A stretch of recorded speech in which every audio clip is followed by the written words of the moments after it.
ഗ്രേസീസ് വേൾഡിലേക്ക് ഏവർക്കും സ്വാഗതം. തിരുവനന്തപുരം ജില്ലയിൽ പകൽക്കുറിയിൽ BV380 മുട്ടക്കോഴികളെ വളരെ ലാഭകരമായി വളർത്തുന്ന റീജയുടെ വീട്ടിലാണ് ഞാനിപ്പോൾ ഉള്ളത്. നമുക്ക് റീജയുമായി സംസാരിച്ച് മുട്ടക്കോഴികളെ എങ്ങനെ ലാഭകരമായി വളർത്താം എന്ന് ചോദിച്ച് മനസ്സിലാക്കാം. അപ്പോൾ റീജ, ഇവരുടെ തീറ്റ എങ്ങനെയാണ്?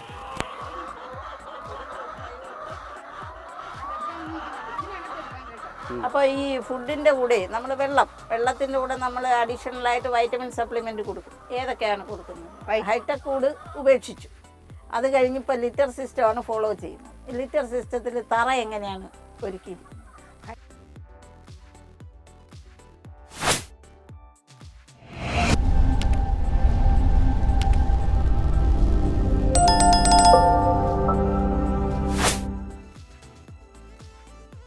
അപ്പോൾ റീജ, ഇവരുടെ തീറ്റ എങ്ങനെയാണ്? തീറ്റ നമ്മൾ ഇതുപോലെ ഹോൾസെയിലാണ് എടുക്കുന്നത്. SKM ലെയർ മാഷും ലെയർ പില്ലറ്റും കൂടെ മിക്സ് ചെയ്താൽ ലെയർ മാഷും ലെയർ പില്ലറ്റും മിക്സ് ചെയ്താണ് കൊടുക്കുന്നത്. അതിനൊരു പ്രത്യേകതയുണ്ട്. കാരണം ലെയർ മാഷാകുമ്പോൾ ഇവര് കുറെ കഴിയുമ്പോൾ ഈ പൊടിയൊക്കെ അങ്ങോട്ടും ഇങ്ങോട്ടും കൊത്തിക്കളയും. പില്ലറ്റ് ആകുമ്പോൾ വെച്ച് കട്ടിക്കിടും. അപ്പൊ ഒരു പാത്രം പില്ലറ്റ്, ഒരു പാത്രം ലെയർ മാഷ്, രണ്ടും കൂടെ മിക്സിങ് ആകുമ്പോൾ കൊടുക്കാൻ അവർക്ക് തിന്നാനും. അത് രണ്ടും കൂടെ മിക്സ് ചെയ്താണ് കൊടുക്കുന്നത്. ഇത് എത്ര നേരം കൊടുക്കുന്നു? 2 നേരം. രാവിലെ 6:30, വൈകുന്നേരം 4:05 മണിക്ക്. പിന്നെ എത്ര പ്രായമുള്ളതിനെ റീജ വാങ്ങിയത്? ഞാൻ 2 മാസം പ്രായമുള്ളതിനെ വാങ്ങി. വാക്സിനേഷനൊക്കെ എല്ലാം കഴിഞ്ഞിരുന്നു. പിന്നെ വെള്ളത്തിന്റെ സപ്ലിമെന്റ് എങ്ങനെയാണ്? നമ്മളാ വെള്ളം അതിൽ ഉണ്ടാ കിടക്കുന്നത് ഓട്ടോമാറ്റിക് ഡ്രിങ്കർ. ഓട്ടോമാറ്റിക് ഡ്രിങ്കർ ടാങ്കിൽ നിന്ന് ഡയറക്റ്റ് വെള്ളം ഇതിൽ വരും. അപ്പൊ ഈ വെള്ളവും ഈ ഫുഡും അല്ലാതെ അഡീഷണൽ വൈറ്റമിൻ സപ്ലിമെന്റ് വല്ലതും കൊടുക്കും? വൈറ്റമിൻ സപ്ലിമെന്റ് ഉണ്ട്. അത് വെള്ളത്തിൽ ഒഴിച്ചു കൊടുക്കും. വെള്ളത്തിൽ ആഡ് ചെയ്ത് കൊടുക്കും. അത് മാത്രമല്ല, കാൽസ്യത്തിന് പകരം അസോള എന്ന് പറയുന്ന ഒരു പായല്. കാരണം കാൽസ്യത്തിന്റെ ഏറ്റവും കൂടുതൽ അടങ്ങിയിരിക്കുന്നത് നമുക്ക് അറിയാം, നല്ല പച്ചപ്പാണ്. അപ്പൊ അവര് അതും കൂടെ ഇവർക്ക് ഇതിന്റെ ഇടയ്ക്ക് ഞാൻ കൊടുക്കുന്നുണ്ട്. പിന്നെ വേണമെങ്കിൽ നമുക്ക് സമയം പോലെ പച്ചപ്പുല്ല് അരിഞ്ഞിട്ട് കൊടുക്കാം. പച്ചപ്പുല്ല് BV380 കൊടുക്കുന്നത് കൊണ്ട് കുഴപ്പമില്ല. പക്ഷെ നമ്മള് റബ്ബറിന്റെ ഇലയും പിന്നെ മരച്ചീനിയുടെ ഇലയും കൊടുക്കരുതെന്നൊരു ഇതുണ്ട്. അതായത് പച്ചക്കറികളുടെ ഇല, അതായത് ചീരയില, മുരിങ്ങയില ഒക്കെ നമുക്ക് അത്രയും കൊടുക്കാം. പുല്ലെല്ലാം കൊടുക്കാം. മൊത്തത്തിൽ ചെത്തി അരിഞ്ഞ് വെച്ചു. അപ്പൊ തീറ്റ ചെലവ് കുറയ്ക്കാൻ BV380 ഇത് ഒരു നേരം കൊടുക്കുന്നോണ്ട് കുഴപ്പമില്ല. ഈ തീറ്റ ചെലവാണ് പല കർഷകർക്കും താങ്ങാൻ പറ്റാത്തത്. അപ്പൊ അത് ഇത് ടേസ്റ്റും ആയിരിക്കും. ഈ ഇലവർക്ക് കൊടുക്കുന്ന കോഴിമുട്ടയ്ക്ക് ടേസ്റ്റ് കൂടുതലായിരിക്കും. അതുകൊണ്ടാണല്ലോ ആൾക്കാർ അങ്ങനെ ചെയ്യുന്നുണ്ട്. അതായത് ഇലവർഗ വാഴ അത് കൊടുക്കുന്നുണ്ട്. പിന്നെ അസോള, ഏറ്റവും പ്രധാന അസോള, ഇതെല്ലാം കൊടുക്കുന്നുണ്ട്. അത് ഒരു നേരം. അപ്പൊ നമുക്ക് ഈ പിന്നെ കൊടുക്കുന്ന തീറ്റയുടെ അളവ് കുറയ്ക്കാം. ഓക്കെ. അപ്പൊ ഈ ഫുഡിന്റെ കൂടെ നമ്മൾ വെള്ളത്തിന്റെ കൂടെ നമ്മൾ അഡീഷണൽ ആയിട്ട് വൈറ്റമിൻ സപ്ലിമെന്റ് കൊടുക്കും. ഏതൊക്കെയാണ് കൊടുക്കുന്നത്? വൈറ്റമിൻസ് ഗ്രോവി പ്ലസ് എന്ന് പറഞ്ഞൊരു ചുമന്ന മരുന്ന്, ഗ്രോവി പ്ലസ്. പിന്നെ കാൽസ്യം, റോസ്, പിന്നെ ഇതാണ് വിമറാളെന്നും പറഞ്ഞ് അതുണ്ട്. പിന്നെ വേറെ നമ്മൾ മൃഗാശുപത്രി ചെന്നിട്ട് നമ്മൾ രജിസ്റ്റർ ചെയ്യണം. രജിസ്റ്റർ ചെയ്യുമ്പോൾ മൃഗാശുപത്രി കറക്റ്റ് എന്തൊക്കെ കൊടുക്കണമെന്ന് വെച്ചാൽ അവരത് തരും. കാൽസ്യത്തിന്റെ പൊടി, കോഴിക്ക് വയ്യാതായ ചെന്ന് ചെല്ലുമ്പം മൃഗാശുപത്രിയിൽ നിന്ന് മരുന്ന് തരുന്നതാണ്. ഇത്രയും കോഴി ഉണ്ടല്ലോ. അപ്പം വയ്യായ്ക ഉണ്ടെങ്കിൽ നമ്മൾ എൻ്റെ ഒരു അനുഭവം കൊണ്ട് പറയുകയാണ്, നമ്മൾ വെളിയിൽ നിന്ന് ചില മരുന്നുകൾ കിട്ടിയില്ലെങ്കിൽ നമ്മൾ മേടിക്കും. പക്ഷേ മൃഗാശുപത്രിയുമായിട്ട് നമുക്ക് ടൈപ്പ് ഉണ്ടായിരിക്കണം. മൃഗഡോക്ടറുമായിട്ട് നമ്മൾ എന്ത് വന്നാലും മൃഗഡോക്ടറെ ചെന്ന് കണ്ട് പറയണം. എങ്കിലേ നമുക്ക് വേണം. കാരണം ഇപ്പോഴത്തെ ഇത് വന്നിട്ടുണ്ട്, ഒരു കോഴിക്ക് ചത്ത ഇത്ര രൂപ. പക്ഷേ വെറുതെ ചത്തിട്ട് കൊണ്ടുവന്ന് കാണിച്ചിട്ട് ഒക്കൂല.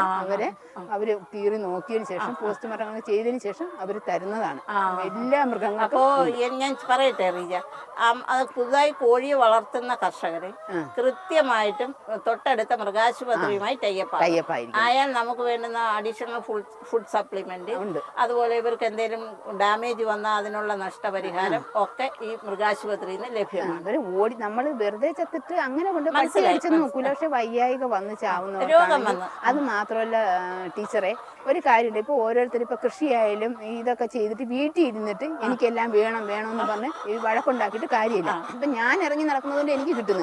അപ്പോഴും പറയും, അവൾക്കാണ് എല്ലാം കിട്ടുന്നത്. അങ്ങനെ പറഞ്ഞിട്ട് കാര്യമില്ല. നമ്മൾ പഞ്ചായത്തുമായും കൃഷിഭവനുമായും മൃഗാശുപത്രി വഴിയും സർക്കാരിന്റെ എല്ലാ ഇതുപോലെയുള്ള സംവിധാനങ്ങളുമായും നമുക്കൊരു കോണ്ടാക്ട് ഉണ്ടായിരിക്കണം. നമുക്ക് രജിസ്ട്രേഷൻ, കാരണം എനിക്കുള്ള ആധാർ ഇത് ചെക്ക് ചെയ്ത് നോക്കുമ്പോൾ ഇവിടെ ദയ പോൾട്രി ഫാം എന്ന് പറയുന്ന ഒരു ഫാം ഇവിടെ ഉണ്ടെന്നുള്ളത് ആർക്ക് നോക്കിയാലും അറിയാവുന്ന ഒരു കാര്യം.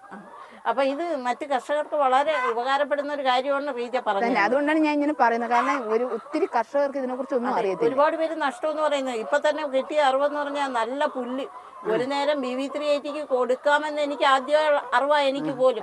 ഞാനും കുറെ ടീച്ചറെ നമുക്കേ നഷ്ടങ്ങൾ ഒരുപാട് വരും. കാരണം നമ്മളിത് പലിശയ്ക്ക് കൊടുക്കുന്നതല്ല പൈസ. നമ്മൾ കൃഷിയും കാർഷികേതര മേഖലകളും മൃഗസംരക്ഷണവും അനുബന്ധ മേഖലകളും നമുക്ക് നഷ്ടവും വരും, നമുക്ക് ലാഭവും വരും. അപ്പൊ നഷ്ടം വരുമ്പോൾ നഷ്ടം ആണെന്ന് കൂവി വിളിച്ചിട്ട് കാര്യമില്ല. ലാഭമായിട്ട് എങ്ങനെ നമുക്ക് ചെയ്യാം, അതാണ്. അതായത് നഷ്ടത്തെ നമ്മൾ എങ്ങനെ ലാഭത്തിൽ കൊണ്ടെത്തിക്കും, അവനാണ് വിജയം കണ്ടത്. അതെ, നമ്മൾ അങ്ങനെ ഒരു ലക്ഷ്യം. കാരണം 6 വർഷം കൊണ്ട് ടീച്ചറിന് ഞാൻ പറഞ്ഞില്ലേ, ഇത് ഞാൻ ചെയ്യുന്നുണ്ട്. ചെറിയ ചെറിയ ബുദ്ധിമുട്ടുകളുണ്ട്, എങ്കിലും എനിക്ക് ആ മാക്സിമം. കാരണം ഞാൻ അന്ന് ആ 2022 അവാർഡ് മേടിക്കുമ്പോൾ ഞാൻ പറഞ്ഞു എനിക്ക് ഒരു മാസത്തെ വരുമാനം 50,000 ആക്കണം. ആ ടാർഗറ്റിൽ എനിക്ക് എത്തണം. അപ്പൊ നമുക്ക് കോസ്റ്റുകളുണ്ട്, പക്ഷെ അത് കഴിഞ്ഞ് എനിക്ക് ആ ടാർഗറ്റ് അച്ചീവ് ചെയ്യാനുള്ള ഒരു കഠിന ശ്രമത്തിലാണ് ഞാൻ. അതുപോലെ ഒരു കാര്യം കൂടെ പറയട്ടെ, ഇപ്പോഴത്തെ 2024-25 കർഷക വനിതാരത്ന അവാർഡിന് ഞാൻ പിന്നെ കേരള അപേക്ഷിക്കുകയും തിരുവനന്തപുരം ജില്ലയിലെ മികച്ച വനിതാരത്നം കർഷകയായിട്ട് ജില്ലയിലെ എന്നെ തിരഞ്ഞെടുക്കുകയും സ്റ്റേറ്റിൽ എനിക്ക് പോയി. പക്ഷേ ഞാൻ അത് വിടൂല, അടുത്തതിന് ഞാൻ പിടിച്ചുകൊണ്ടിരിക്കുക. സന്തോഷം, വളരെ സന്തോഷം. അതായത് നമുക്ക് ഒരു ഡിറ്റർമിനേഷൻ, സ്ട്രോങ് ഒരു ഡിറ്റർമിനേഷൻ, ഉറച്ച ഒരു തീരുമാനം ഉണ്ടെങ്കിൽ നമ്മളെ ആർക്കും പരാജയപ്പെടുത്താൻ പറ്റില്ല. നഷ്ടങ്ങളെ നമ്മൾ ഓവർടേക്ക് ചെയ്യണം, മൈൻഡ് ചെയ്യരുത്. ഈ ഒരു മൈൻഡിന് തന്നെ ആ അവാർഡ് കിട്ടിയിരിക്കും എന്നുള്ളതാണ് എനിക്ക് നേടിയെടുക്കണം. അപ്പോഴേ റീജയിൽ ഹൈടെക് കൂട് ഉപേക്ഷിച്ചു. അത് കഴിഞ്ഞപ്പോൾ ലിറ്റർ സിസ്റ്റമാണ് ഫോളോ ചെയ്യുന്നത്. ലിറ്റർ സിസ്റ്റത്തിൽ തറ എങ്ങനെയാണ് ഒരുക്കിയിരിക്കുന്നത്? ഹൈടെക് കൂട് പൂർണ്ണമായിട്ട് ഞാൻ ഉപേക്ഷിച്ചിട്ടില്ല. നമ്മുടെ വേസ്റ്റ് മാനേജ്മെന്റ് കറക്റ്റ് ആയതിനു ശേഷം ഹൈടെക് കൂട് കൊണ്ടുവരണമെന്നാണ് എൻ്റെ ആഗ്രഹം. 3-4 ദിവസം കൊണ്ട് നമ്മൾ വേസ്റ്റ് മാറ്റി ഇടണമെന്നുള്ള. ഇപ്പം ലിറ്റർ സിസ്റ്റം എന്ന് പറയുന്നത് നമ്മൾ തറ ഒരുക്കുന്നത് മണ്ണ് തന്നെയായിരിക്കണം. അത് കോൺക്രീറ്റ് ചെയ്യരുത്, വേറെ ഒന്നും ചെയ്യരുത്. മണ്ണിൽ അറുക്കപ്പൊടി ഇട്ടും കൊണ്ട് നല്ല 1 ഇഞ്ച് കനത്തിൽ അറുക്കപ്പൊടി ഇടുക. ഇട്ടിട്ട് കോഴി ഇടുമ്പോൾ ഒരു 2-3 ദിവസം ആകുമ്പോൾ അതൊന്ന് വേണമെങ്കിൽ ഇളക്കി കൊടുക്കുക. നനവുള്ളടത്ത് ഇച്ചിരി കൂടെ പൊടി ഇടുക. 3-4 ദിവസം ആകുമ്പോൾ നമ്മളതിനെ ഒരു മണം വരും. അപ്പോഴത്തേക്കും മണം വരുന്നതിന് മുമ്പ് നമ്മളതിനെ മാറ്റിക്കോളെന്ന് വെച്ചാൽ നമ്മൾ ആ കാണിച്ച നമ്മൾ പറഞ്ഞ ആ ഷെഡിലോട്ട് ഈ ഷെഡിലോട്ട് മാറ്റുകയാണ് ചെയ്യുന്നത്. അപ്പൊ അത് വളമാവും. കാരണം ഒരു ഷെഡ് മാത്രം പോരെ, 2 ഷെഡ് വേണം. ഒരു ഷെഡ് നിറയുമ്പം നമ്മൾ ഇതുപോലെ ഡോർ സിസ്റ്റം ഉണ്ട്, ഡോറൊക്കെ വെച്ച് മൊത്തത്തിൽ ടാർപ്പിട്ട് അടച്ച് ഫില്ല് ചെയ്തങ്ങിടണം. അത് കഴിഞ്ഞിട്ട് രണ്ടാമത്തെ ഷെഡിലോട്ട് നമ്മൾ അടുത്ത വേസ്റ്റ് മാറ്റണം. ആ ഷെഡ് ഇവിടെ ഉണ്ട്, 2 ഷെഡാണ് ഇവിടെ.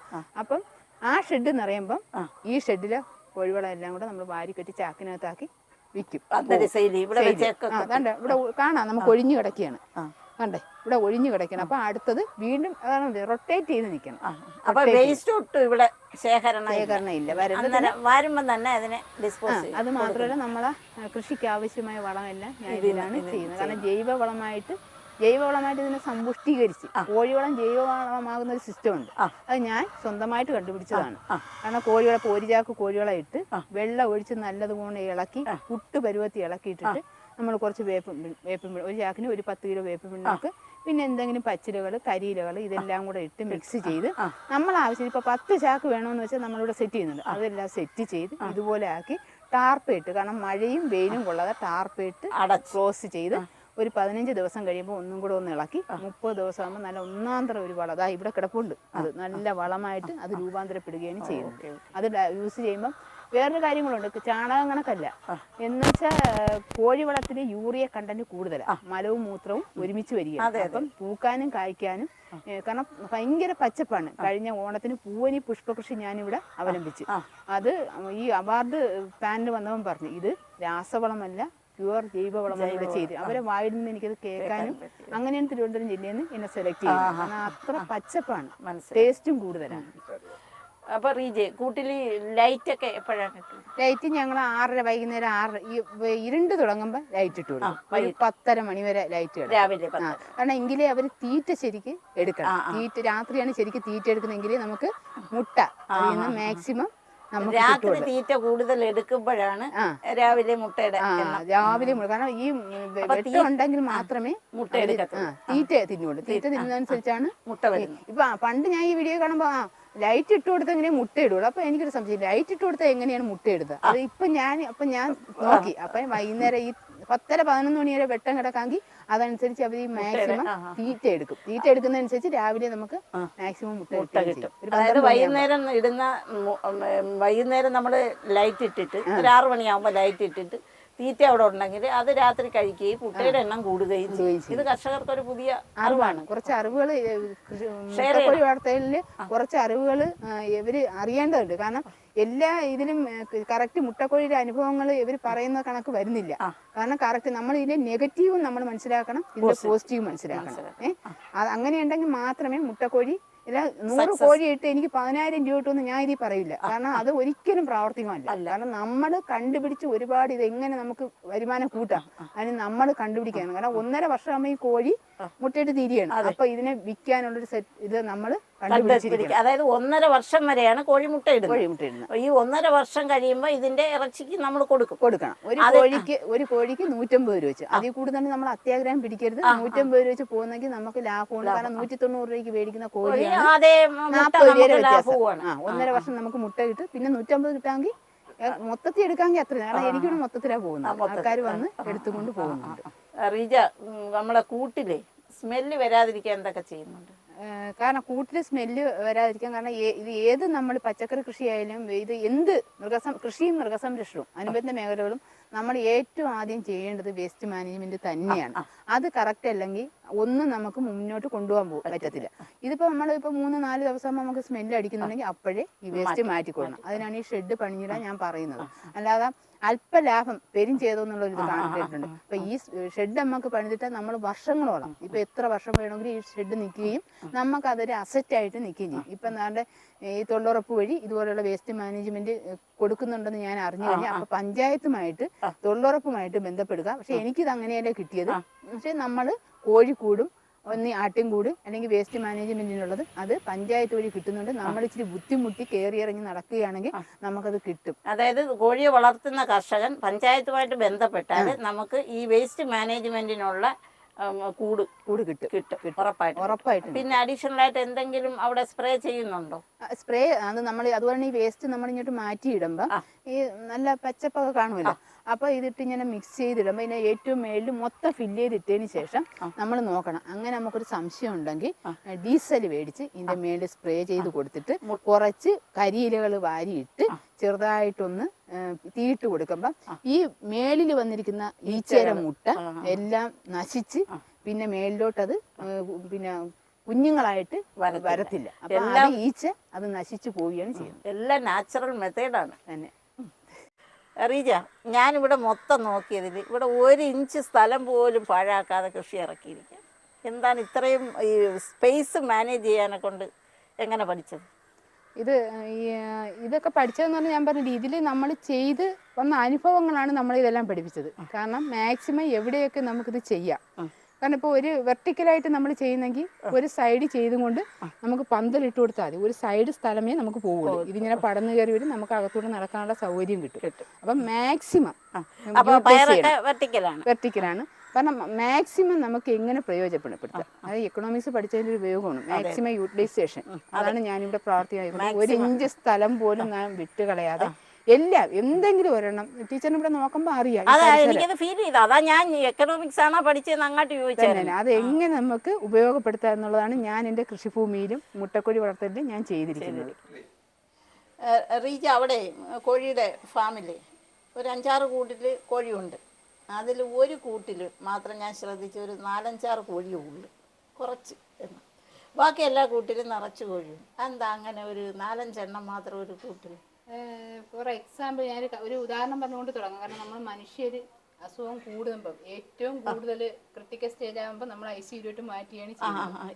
അതുപോലെ ഇത് അസുഖമല്ല, ഈ കോഴികൾ തങ്ങൾ കൊത്തുകൂടും എന്ന് വെച്ചാൽ എൻ്റെ ബാക്ക് ഭാഗമാണ് കൊത്തുന്നത്. ഇത് നമ്മൾ കാണുമ്പോൾ തന്നെ മാറ്റിയില്ലെങ്കിൽ പിറ്റേന്ന് മൊത്തം കുടല് സഹിതം വെളിയിലെടുത്തിടാണ്ട് ഇവര് തമ്മിൽ ഒരെണ്ണത്തിനെ ആക്രമിക്കും, വളഞ്ഞിട്ട് ആക്രമിക്കും. അപ്പോൾ ഇതുപോലൊരു റൂം ഉണ്ടെങ്കിൽ നമുക്ക് ഇങ്ങനെ വരുന്നതിനെ മാറ്റി കൊണ്ടുവന്ന് മഞ്ഞളൊക്കെ വെച്ച് പിന്നെ ചെറുതായിട്ട് തന്നെ മഞ്ഞൾ വെച്ച് അതിന്റെ അസുഖം പുറത്തേക്ക് നമുക്ക് തിരിച്ചു. അപ്പം നമ്മൾ വേസ്റ്റ് മാനേജ്മെന്റ് കണക്ക് തന്നെ ഇതുപോലെ ഒരു ICU കണക്ക് നമുക്ക് പറയാം, ICU എന്ന് പറയാം, കോഴികളുടെ ഒരു ICU അങ്ങനെ ഒരു റൂം ഉണ്ടെങ്കിൽ നമുക്ക് ഈ ഇങ്ങനെ കൊത്തു കിട്ടുന്നതിന് പെട്ടെന്ന് മാറ്റി അവരെ സംരക്ഷിക്കാം. അതുപോലെ തന്നെ ഒരു കോഴിക്ക് ഇപ്പോൾ ഒരു വയ്യായിക ഒന്ന് തൂങ്ങി നിൽക്കുന്ന കാണുന്നെങ്കിൽ അവരെ ഇങ്ങോട്ട് മാറ്റിയിട്ട് നമുക്ക് അവർക്ക് മരുന്നൊക്കെ കൊടുക്കാം. ഇല്ലെങ്കിൽ ഇതിന്റെ അസുഖം ഒരാൾക്ക് വന്ന 1000 കോഴി പോകും. അപ്പൊ നമ്മൾ അങ്ങനെയുള്ള മുൻകരുതലുകൾ വേസ്റ്റ് മാനേജ്മെന്റ് ഇതുപോലെ ഒരു ICU അങ്ങനെയുള്ള മുൻകരുതലുകൾ എടുക്കേണ്ടിയിരിക്കുന്നു.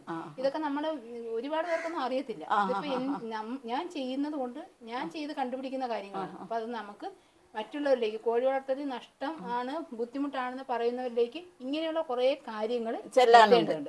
കാരണം കുഞ്ഞ് കോഴികളെ വളർത്തുന്നത് കണക്കല്ല, മുട്ടയിടുന്ന കോഴികളെ വളർത്തുന്നതിന് അതിൻ്റെതായ ബുദ്ധിമുട്ടും റിസ്ക്കും ചെലവും എല്ലാം ഉണ്ട്. അതെല്ലാം മാനേജ് ചെയ്ത് പോവാമെങ്കിൽ നമുക്ക് മുട്ടക്കോഴി വളർത്തൽ ലാഭകരമാക്കി തീർക്കാം. കാരണം നമുക്കൊരു ലക്ഷ്യം നേടിയെടുക്കാം എന്നുള്ളതാണ് എൻ്റെ അനുഭവം കൊണ്ട് ഞാൻ മനസ്സിലാക്കിയത്. ഞാൻ ഇത് അറിഞ്ഞത് വലിയൊരു അറിവാണ്. കാരണം 10,000 കാടകളെ വളർത്തുന്ന ഒരു ഫാമിൻ്റെ വീഡിയോ ഞാൻ ചെയ്തു. അവരെന്നോട് പറഞ്ഞത് ഒരു പ്രാവശ്യം 10,000 കാടയും രോഗം വന്ന് അവർ നശിപ്പിച്ചു എന്നുള്ളതാണ്. അപ്പോൾ ഇതുപോലൊരു ICU അന്ന് അവിടെ പ്രവർത്തിച്ചിരുന്നെങ്കിൽ അവർക്ക് ഇത് ഒഴിവാക്കാമായിരുന്നു. കാരണം നമ്മളത് വേണം. ഇത് പച്ചക്കറി ആയാലും അത് തന്നെ.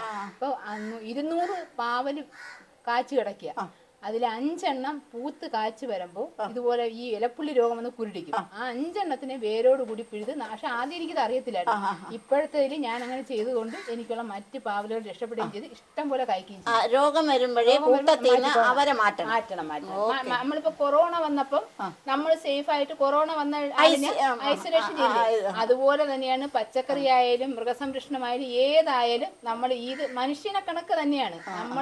നമ്മൾ അവരെ തൊട്ടറിഞ്ഞ് ജീവിക്കുക. നമ്മുടെ അസുഖങ്ങളെല്ലാം അവർക്കും വരും. അത് നമ്മൾ നോക്കി അവരെ ഐസൊലേഷൻ ആക്കി മാറ്റിയതിന് ശേഷം മാത്രം ഇത് ചെയ്തെന്നും ഒരുപാട് പേർക്ക് അറിവ് കുറവാണ്. ഇങ്ങനെയുള്ള കാര്യങ്ങൾ അനുഭവത്തിലൂടെ പഠിച്ചെടുക്കാൻ ഞാൻ ഇതിൽ പറയുന്ന ഓരോ കാര്യങ്ങളും ഈ കോഴി വളർത്തലുമായിട്ട് ബന്ധപ്പെട്ട് നിൽക്കുന്ന ഓരോ കാര്യങ്ങളും ഒരു കർഷകനെ കറക്റ്റ് ചെയ്യുന്ന നല്ല രീതിയിൽ കൃഷി ചെയ്യുന്ന ഒരു കർഷകനെ സംബന്ധിച്ചുള്ള ഓരോ അറിവുകളാണ്. ഓരോ എനിക്കും ഒരുപാട് അറിവുകൾ കിട്ടി. അതെ, ഒത്തിരി കാര്യങ്ങളുണ്ട്. കോഴി വളർത്തൽ ചെയ്തില്ലെങ്കിൽ എനിക്ക് ഇതിൽ നിന്ന് ഒരുപാട് അത് നമുക്ക് വിജയ സാധ്യത കൂട്ടും. കാരണം ഒരു സമയമാകുമ്പോൾ നമുക്ക് അതിന്റെ ആ ഒരു അപ്പോൾ ഒരു കോഴി കർഷകൻ ഉറപ്പായിട്ടും ICUവിന് പോലെ ഒരു ചെറിയൊരു ഏരിയ കണ്ടെത്തണം. ചെറുതായിട്ട് മതി, ഇത്രയും വലുത് വേണമെന്നില്ല, ചെറിയൊരു ഏരിയ. ഓക്കെ. റീജ ഏതുവരെ പഠിച്ചിട്ടുണ്ട്? ഞാൻ ഡിഗ്രി സാമ്പത്തിക ശാസ്ത്രത്തിൽ ബിരുദം എടുത്ത ആളാണ്. എക്കണോമിക്സ് എനിക്കത് ഫീൽ ചെയ്തു, അതാ ചോദിച്ചത്. അപ്പോൾ എക്കണോമിക്സ് പഠിച്ച റീജ ഇത്രയും കാര്യങ്ങളൊക്കെ ചെയ്യുന്നു. വീട്ടമ്മയായിരുന്ന റീജ ഇത്രയും വലിയ പ്രസ്ഥാനം ഹാൻഡിൽ ചെയ്യുന്നു. ഇനി വരുന്ന കർഷകർക്ക് റീജയ്ക്ക് കൊടുക്കാൻ പറ്റുന്ന ഉപദേശം എന്തൊക്കെയാണ്? ഞാൻ കൃഷിയും അനുബന്ധ മേഖലയാണ് പറഞ്ഞുകൊണ്ടിരിക്കുന്നത്. കോഴി വളർത്തൽ ഇതല്ല. ഇപ്പം ഞാൻ പറഞ്ഞതല്ല, ഇതിൻ്റെ നെഗറ്റീവും പോസിറ്റീവും എല്ലാം ഞാൻ പറഞ്ഞു കഴിഞ്ഞു. അപ്പം എനിക്ക് പറയാനുള്ളത് ഇത് ഒന്ന് നമ്മൾ ഫോക്കസ് ചെയ്യുമ്പം അതല്ല, കൃഷിയും കൂടെ നമ്മൾ ഫോക്കസ് ചെയ്യണം. കാരണം ഒന്നിൽ പോയാൽ നമുക്ക് ഒന്നിൽ കിട്ടണം. ആ ഒരു രീതിയിൽ ഇപ്പോൾ കോഴി വളർത്തലാണെങ്കിൽ കൃഷിയും കൂടെ കൊണ്ടുപോകുമ്പം അതിലൊരു നഷ്ടം വരുമ്പം നമുക്ക് കൃഷിയിൽ കാരണം ഡെയിലി നമുക്ക് നമ്മളെ കയ്യിലൊരു വരുമാനം. ഞാൻ പറഞ്ഞ 50 രൂപ അത് നോക്കിയാൽ മതി. അത് ഞാൻ റൊട്ടേറ്റ് ചെയ്ത് നമ്മളെ കയ്യിൽ വന്നുകൊണ്ടിരിക്കണം. ഓടിച്ചെന്ന് ഇച്ചിരി പൈസ എടുക്കാനുള്ളൊരു സാഹചര്യം നമുക്ക് ഓടിച്ചെന്ന് മേശയ്ക്കകത്തുനിന്നൊരു പൈസ എടുക്കണം. അപ്പോഴും നമ്മളിതെല്ലാം 10 സെൻറ്റ് തറ മതി. നമ്മുടെ വീട്ടിലേക്ക് ആവശ്യമുള്ള പച്ചക്കറിയും 50 രൂപ മീൻ മേടിക്കാനുള്ള മുട്ടക്കോഴി എന്നുള്ള വരുമാനം നമുക്ക് തീർച്ചയായിട്ടും കിട്ടും. ഇത് വെറുതെ പറയുന്നതല്ല, അനുഭവത്തിന് ശരിക്ക് പ്രതിസന്ധികൾ തരണം ചെയ്ത് കയറി വന്ന ഒരാളെന്ന നിലയിൽ ഞാൻ പറയുകയാണ്. എനിക്കിത് വിട്ടു പോവാൻ വയ്യ, എനിക്കിത് മുന്നോട്ട് കൊണ്ടുപോയെങ്കിലേ ഒക്കൂ. എന്നെ ഫോളോ ചെയ്ത് കുറേ ന്യൂ ജനറേഷൻ ആൾക്കാർ, കാരണം കുറേ ചെറുപ്പക്കാർ വരണമെന്നതാണ് എൻ്റെ ആഗ്രഹം. വളരെ സന്തോഷം. ഇനി നമുക്ക് ഫാമിലിയൊക്കെ ഒന്ന് കാണാം. ഇനി നമുക്ക് റീജയുടെ ഫാമിലി പരിചയപ്പെടാം. റീജ, ഇത് ഹസ്ബൻഡ്, 2 പെൺകുട്ടികളാണ്. പ്രവാസിയായിരുന്നു. പ്രവാസ ജീവിതം കഴിഞ്ഞപ്പോൾ 8 മാസം കൊണ്ട് നമ്മുടെ കൂടെയാണ്. കൃഷിക്ക് സഹായിച്ചും കൊണ്ട് എനിക്കൊപ്പം ഉണ്ട്. പിന്നെ 2 പെൺകുട്ടികൾ. ഇത് ഇതിനിറങ്ങാനും മറ്റുള്ളതിനും എല്ലാത്തിനും എനിക്ക് സഹായം ഇവർ തന്നെയാണ്. ഇവർ ഫാമിലിയുടെ സപ്പോർട്ടാണ്. സപ്പോർട്ട് ഇല്ലാതെ എനിക്ക് ഒന്നിനും, കാരണം ഞാൻ ഓരോ കാര്യങ്ങൾ ഇങ്ങനെ പൊയ്ക്കൊണ്ടിരിക്കുക. എൻ്റെ ഇഷ്ടത്തിനൊത്ത് എൻ്റെ ആഗ്രഹങ്ങൾക്കനുസരിച്ച് ഓരോന്നും ഞാനിവിടെ ചെയ്തു കൂട്ടുകയാണ്. പക്ഷെ ഇവർ 3 പേര് ഇതുവരെ ഒരു എതിർപ്പ് എന്നോട് പറഞ്ഞിട്ടില്ല. ഈ എതിർപ്പ് വന്നിരുന്നെങ്കിൽ എനിക്ക് ഒന്നും മുന്നോട്ട് പോകാൻ പറ്റില്ല. അതായത് ഫാമിലിയുടെ സപ്പോർട്ടാണ് എല്ലാ വിജയത്തിന്റെയും 100% എനിക്ക് സപ്പോർട്ടാണ്. എൻ്റെ ഹസ്ബൻഡ് ശിവദാസക്കുറുപ്പ്, മൂത്ത മകൾ ഗോപിക, ഇളയ മകൾ രാധിക. മോള് BA കഴിഞ്ഞ് PSC കോച്ചിങ് ആണ്. മോളെ കല്യാണം ജൂൺ 8-നാണ്. ഇളയാള് ഡിഗ്രി കഴിഞ്ഞ് TTC ഇതാ ഇപ്പൊ ഇറങ്ങാറായി. കല്യാണം കഴിഞ്ഞ ഉടനെ പരീക്ഷയാണ്. ഫ്യൂച്ചറിലെ അധ്യാപിക. ഫ്രണ്ട്സ്, പ്രതിസന്ധികളെയും പ്രതിബന്ധങ്ങളെയും വിജയമാക്കി മാറ്റിയ റീജ നമുക്ക് ഏവർക്കും ഒരു മാതൃക തന്നെയായിരിക്കും. റീജയെ നമുക്ക് തന്നെ അനുകരിക്കാവുന്നതേ ഉള്ളൂ. മറ്റൊരു വീഡിയോയുമായി വരുന്നതുവരെ ബൈ ബൈ. മാലിന്യമുക്തം നവകേരളം ആ ക്യാമ്പയിനിൽ മികച്ച വീടായിട്ട് എൻ്റെ വീട് റീജ രാധിക വിലാസം വീടാണ് നമുക്ക് തിരഞ്ഞെടുത്തത്. മികച്ച ഹരിതഭവനുമായിട്ട്. എനിക്ക് ഇതിൽ ഒന്ന് പറയാനുള്ളതെന്ന് വെച്ചാൽ വേസ്റ്റ് മാനേജ്മെൻറ്റ് കറക്റ്റ് ആയിരിക്കണം. കാരണം ജൈവ മാലിന്യം അജൈവ മാലിന്യം ഉണ്ട്, ലിക്വിഡ് തരത്തിലുള്ള മാലിന്യങ്ങളുണ്ട്. അത് കറക്റ്റ് ഇത് ടാങ്ക് കെട്ടി തന്നെ അതിനകത്ത് ഇറങ്ങാനുള്ള സംവിധാനം. കാരണം നമ്മൾ വീട്ടിലെ മാലിന്യങ്ങൾ എന്ന് വെച്ചാൽ ബാത്റൂമിലെ മാലിന്യങ്ങൾ അങ്ങനെ, പിന്നെ അങ്ങനെയുള്ള മാലിന്യങ്ങൾ അതിലും, പിന്നെ നമ്മൾ അടുക്കള മാലിന്യങ്ങൾ വേർതിരിച്ച് അതും, പ്ലാസ്റ്റിക് എല്ലാം വേർതിരിച്ച് പിന്നെ ഈ ഹരിതകർമ്മസേനയ്ക്കും കൊടുക്കണം. എല്ലാ വീട്ടുകാരും ഇത് അവലംബിക്കണം. അപ്പോൾ നമുക്കൊരു മാലിന്യവും നമ്മുടെ വീടിനും പരിസരത്തിനും ഉണ്ടാവില്ല. അത് കർശനമായിട്ട് എല്ലാവരും അവലംബിക്കേണ്ട ഒരു കാര്യമാണ്. പ്ലാസ്റ്റിക് കത്തിക്കുകയേ ചെയ്യരുത്. ഇത് എല്ലാവർക്കും ബാധകമായിട്ടാണ്. നമുക്ക് ഈ രോഗങ്ങൾ ഒരു പരിധിവരെ ഇതിൽ കൂടി തടയാൻ പറ്റും.